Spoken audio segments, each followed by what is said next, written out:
ఢిల్లీలో Congress working committee సమావేశం రసవత్తరంగా నడిచింది.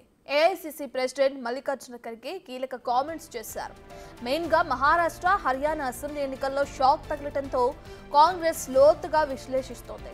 అసెంబ్లీ ఎన్నికల్లో అంచనాలను అందుకోలేని రీతిలో ఉన్న పనితీరే పార్టీకి పెద్ద సవాల్గా మారుతుందన్నారు ఖర్గే. పార్టీలో ఐక్యత లేకపోవడం, ఒకరిపై ఒకరు విమర్శలు చేసుకోవడం లాంటివి ఎన్నికల్లో దెబ్బ కొట్టాయని, ఈ విషయంలో క్రమశిక్షణ అవసరమని చెప్పినట్లు తెలుస్తుంది.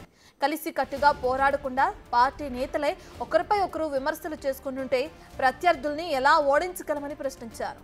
కఠిన నిర్ణయాలు తీసుకోవటం అవసరమన్న ఖర్గే ఈ ఫలితాల నుంచి ఇప్పటికైనా పాఠాలు నేర్చుకోవాలని హితబోధ చేశారు.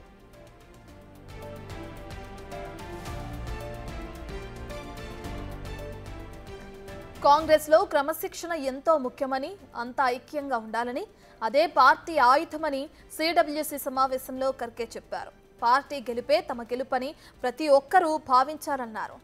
ఇంకా లోక్సభ ఎన్నికల ఫలితాల్లో పార్టీలో కొత్త ఉత్సాహం వచ్చిందన్నారు. కానీ 3 రాష్ట్రాల అసెంబ్లీ ఎన్నికల ఫలితాలు మాత్రం ఆశించిన విధంగా లేవన్నారు.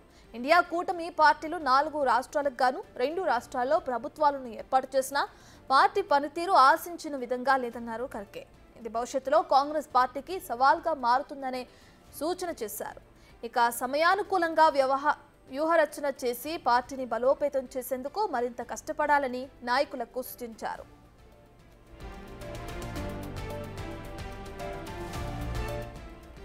అన్ని రాష్ట్రాల నేతలు అసెంబ్లీ ఎన్నికలకు ఏడాది ముందు నుంచే సిద్ధం కావాలన్నారు.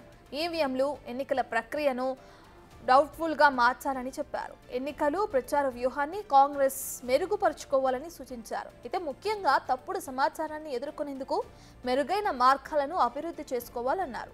దేశవ్యాప్తంగా ప్రజల అజెండాను అమలు చేసేందుకు కాంగ్రెస్ అధికారంలోకి రావడం చాలా ముఖ్యమన్నారు మల్లికార్జున ఖర్గే. లోక్సభ ఎన్నికల్లో మంచి ఫలితాలు సాధించిన తర్వాత రాష్ట్రాల అసెంబ్లీ ఎన్నికల్లో వచ్చిన ఫలితాలు పార్టీకి పెద్ద కుదుపేనని ఖర్గే అభిప్రాయపడ్డారు.